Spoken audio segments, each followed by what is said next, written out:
Hello friends, आज मैं आप लोगों को संपूर्ण क्रांति चैप्टर का लेखक परिचय और साथ ही में इसका सारांश बताने जा रहा हूं। तो हमारे साथ लास्ट तक जुड़े रहें और इस चैप्टर से जितने भी क्या वीवीआई ऑब्जेक्टिव बनने वाली इंपॉर्टेंट लाइन है जिससे कि ऑब्जेक्टिव पूछा जा सकता है उसको भी बताने जा रहे हैं। तो हमारे साथ लास्ट तक बने रहें। संपूर्ण क्रांति के लेखक कौन है? जेपी नारायण, जयप्रकाश नारायण। यहाँ पे आप देख रहे हैं जयप्रकाश नारायण जी को। इसके लेखक का नाम क्या है? जयप्रकाश नारायण। और इसका जन्म कब हुआ था? 11 अक्टूबर 1902 ईस्वी को। और इसकी मृत्यु या निधन 8 अक्टूबर 1879 ईस्वी को। इसका जन्म स्थान का सितारा दियाब कहाँ पड़ता है? बलिया यानी उत्तर प्रदेश का एक जिला है, और सारण जो कि बिहार का एक सारण जिला है, दोनों में पड़ता है। सितारा दियाब जो गांव है, थोड़ा इसका भाग इसका बलिया उत्तर प्रदेश में भी पड़ता है और थोड़ा भाग इसका सारण यानी बिहार में भी इसका भाग पड़ता है। इसका पुकार का नाम, जयप्रकाश नारायण को किस किस नाम से हम लोग पुकारते हैं? तो इसका बचपन का नाम क्या था? बाउल। बड़े होने पर इसको लोग जयप्रकाश का शॉर्ट नेम जेपी के नाम से प्रसिद्ध हुआ। और जन पक्ष, ये जनता के पक्ष में काम करते थे। जन पक्ष धरता यानी जनता के हित में जो काम करते थे, इसके लिए यह किस नाम से? लोकनायक के नाम से प्रसिद्ध है। यह ऑब्जेक्टिव में आ सकता है। लोकनायक किसका उपनाम है, या फिर लोकनायक के नाम से कौन जाने जाते हैं? तो इसका उत्तर होगा जयप्रकाश नारायण। इसका माता का नाम फुलरानी और पिता का नाम हर्षु दयाल। पत्नी का नाम प्रभावती देवी, जो किसकी पुत्री है? प्रसिद्ध गांधीवादी ब्रज किशोर प्रसाद की पुत्री है। यह क्वेश्चन कौन? जयप्रकाश नारायण की पत्नी का क्या नाम है और वह किसकी पुत्री है? यह एग्जाम 2 या 3 साल में रिपीट होते रहता है। एकदम वीवीआई, यह वीवीआई क्वेश्चन है। जयप्रकाश नारायण की पत्नी का क्या नाम है और वह किसकी पुत्री है? 2 नंबर यहाँ से शायद आ सकता है।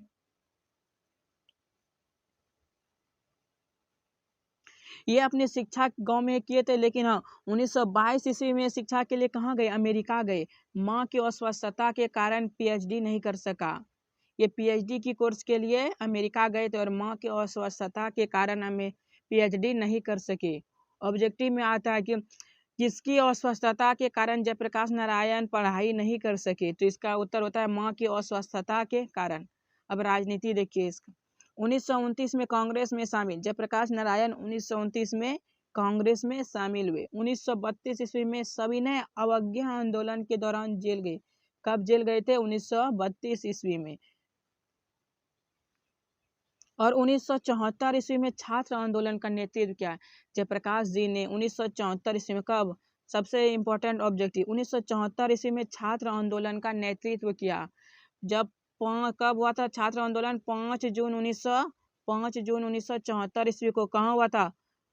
पटना के गांधी मैदान में। पटना के गांधी मैदान में छात्र आंदोलन हुआ था। वहीं पर जो भाषण दिया था, ये संपूर्ण क्रांति क्या है? संपूर्ण क्रांति एक प्रकार का भाषण है। वहां पर जो जयप्रकाश नारायण ने भाषण दिया था, वही उसी भाषण का एक अंश है संपूर्ण क्रांति, जो कि हम लोग अभी पढ़ने जा रहे हैं। अगला सम्मान, इसको कौन कौन सा पुरस्कार मिला? 1965 ईस्वी में समाज सेवा के लिए मैग्सेसे सम्मान। उसको कौन सा पुरस्कार मिला? समाज सेवा के लिए मैग्सेसे सम्मान होगा। और 1998 ईस्वी में भारत रत्न, जयप्रकाश नारायण को भारत रत्न की उपाधि कब मिली थी? तो 1998 ईस्वी में।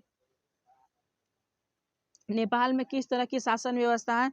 नेपाल में लोकशाही शासन व्यवस्था है। और उन्होंने संपूर्ण क्रांति का नारा दिया। संपूर्ण क्रांति का नारा किसने दिया था? तो जयप्रकाश नारायण जी ने संपूर्ण क्रांति का नारा दिया था। यहाँ 5 जून 1974 के पटना के गांधी मैदान में दिए गए जयप्रकाश नारायण के संपूर्ण क्रांति वाले ऐतिहासिक भाषण का एक छोटा सा अंश प्रस्तुत है। 5 जून 1974 को पटना के गांधी मैदान में जयप्रकाश नारायण ने एक भाषण दिया था। उसी भाषण का एक छोटा सा अंश यहाँ पे क्या प्रस्तुत है इस चैप्टर में। चैप्टर बहुत बड़ा होता है, इसलिए हम उसको सिर्फ उसका समरी लेकर के आए हैं। इसको भी आप लोग देख लीजिए। समरी इसका यानी सारांश। इसके बाद हम इस चैप्टर से जितने भी इम्पोर्टेंट ऑब्जेक्टिव है पूरे किताब पढ़ कर एकदम एक एक ऑब्जेक्टिव को निकाल करके लाए हैं। तो हमारे साथ लास्ट तक जुड़े रहें। इसका देखते हैं सारांश। संपूर्ण क्रांति लोकनायक जयप्रकाश नारायण द्वारा दिया गया ऐतिहासिक भाषण का एक अंश है। ये किसके द्वारा भाषण दिया गया था? तो जयप्रकाश नारायण के द्वारा एक भाषण दिया गया था 5 जून 1974 ईस्वी को, उसी का एक अंश है, जिसे उन्होंने यानी जयप्रकाश नारायण ने 5 जून 1974 ईस्वी को पटना के गांधी मैदान में दिया था। संपूर्ण भाषण स्वतंत्र पुस्तिका के रूप में जन मुक्ति पटना से प्रकाशित है। यह जो भाषण है उन्होंने किस किस चीज का इसमें भाषण, किस चीज के बारे में वो भाषण दिया, वह सब एक स्वतंत्र पुस्तक यानी पुस्तक में छप गया, जो कि कहाँ, पटना में जन मुक्ति में क्या प्रकाशित है।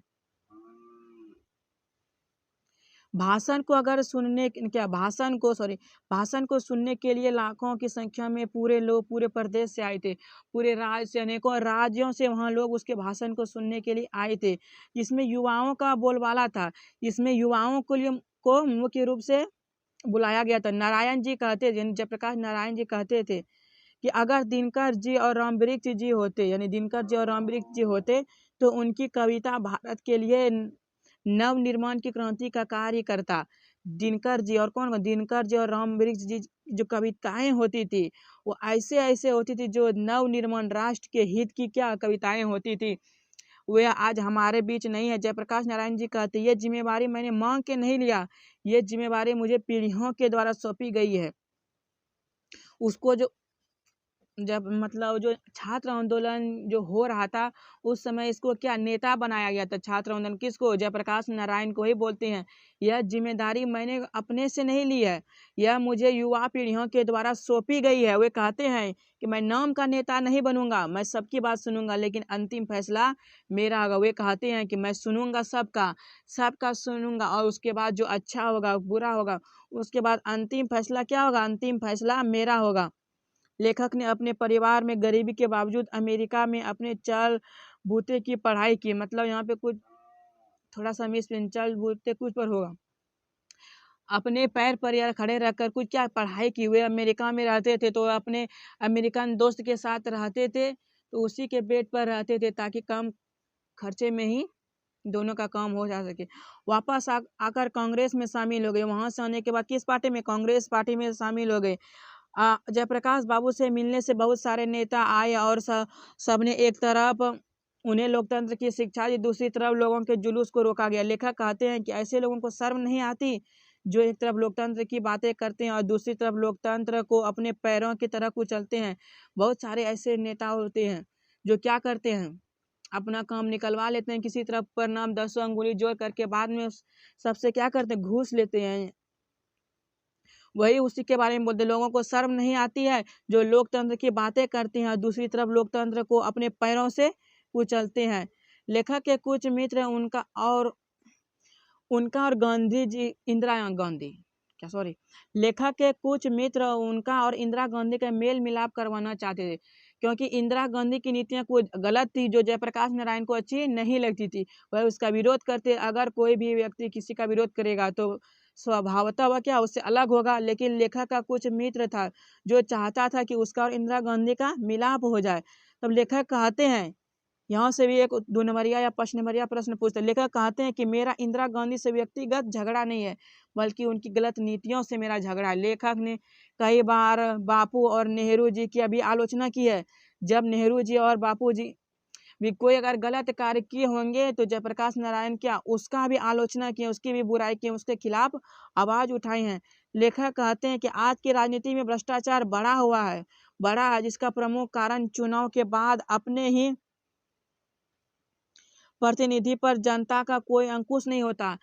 जैसे चुनाव से पहले सबको प्रणाम करता है और कहता है वोट दिया, लेकिन बाद में क्या होता है, जैसे ही वह किसी पद पर जीतता है तो उसको क्या प्रतिनिधियों पर जनता का कोई अंकुश नहीं, उस पर अत्याचार वह फिर से शुरू करने लगता है। लेखक के अनुसार अन्य देशों में प्रेस तथा पत्रिकाएं प्रतिनिधि पर अंकुश लगाती है, लेकिन हमारे देश में इसके बड़ा अभाव है।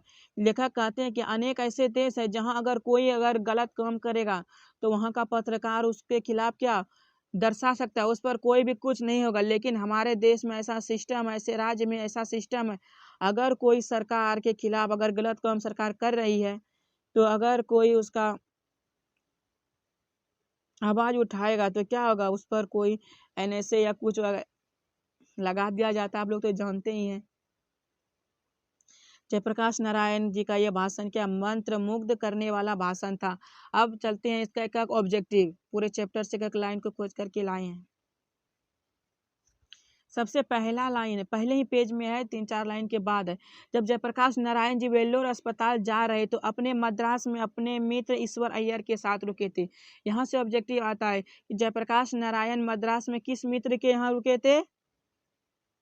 ईश्वर अय्यर मित्र के यहाँ।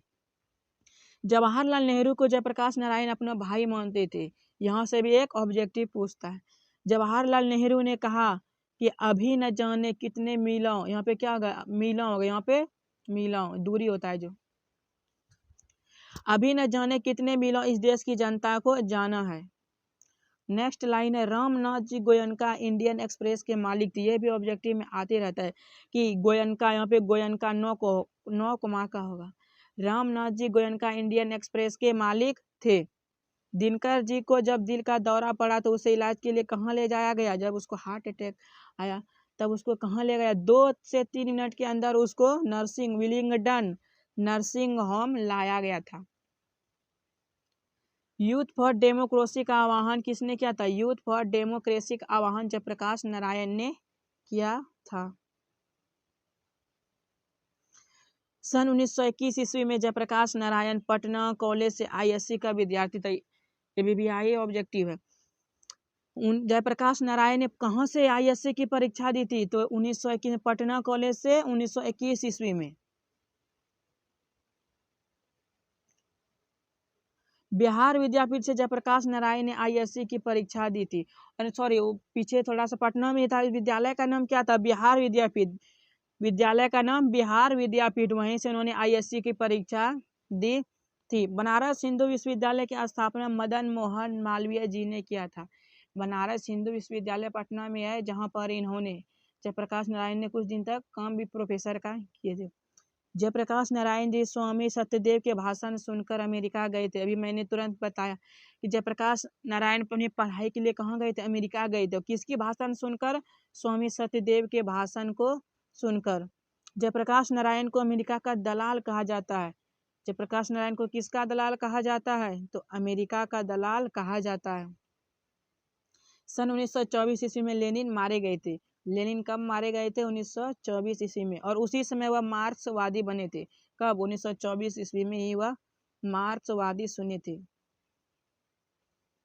दीक्षित जी ने कुछ अधिकारियों को कहा था, जब जयप्रकाश नारायण नहीं होती, यदि होगा, यदि जयप्रकाश नारायण नहीं होते तो पूरा बिहार जल गया होता। और किसने कहा था? दीक्षित जी ने कहा था। कुछ पुलिस अधिकारियों को बोला था। फ्री प्रेस के मालिक कौन है? सदानंद जी। फ्री प्रेस के मालिक सदानंद जी है, जिन्होंने जयप्रकाश नारायण को ब्रेन ऑफ मुंबई, यहाँ पे मुंबई लिखा गया, ब्रेन ऑफ क्या होगा? बॉम्बे कहा था। फ्री प्रेस के मालिक सदानंद जी ने जयप्रकाश नारायण को ब्रेन ऑफ बॉम्बे कहा था।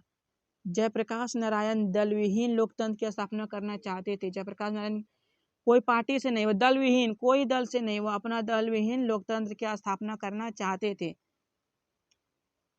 अगर आपने पूरे वीडियो को देख लिया तो लगभग आपका 80% प्लस ऑब्जेक्टिव क्लियर हो जाएगा। 80 से 90% के बीच ऑब्जेक्टिव आपका क्लियर हो गया। बहुत ही जल्द आपके लिए ऑब्जेक्टिव वाला भी वीडियो ला रहे हैं। तब तक के लिए बाय।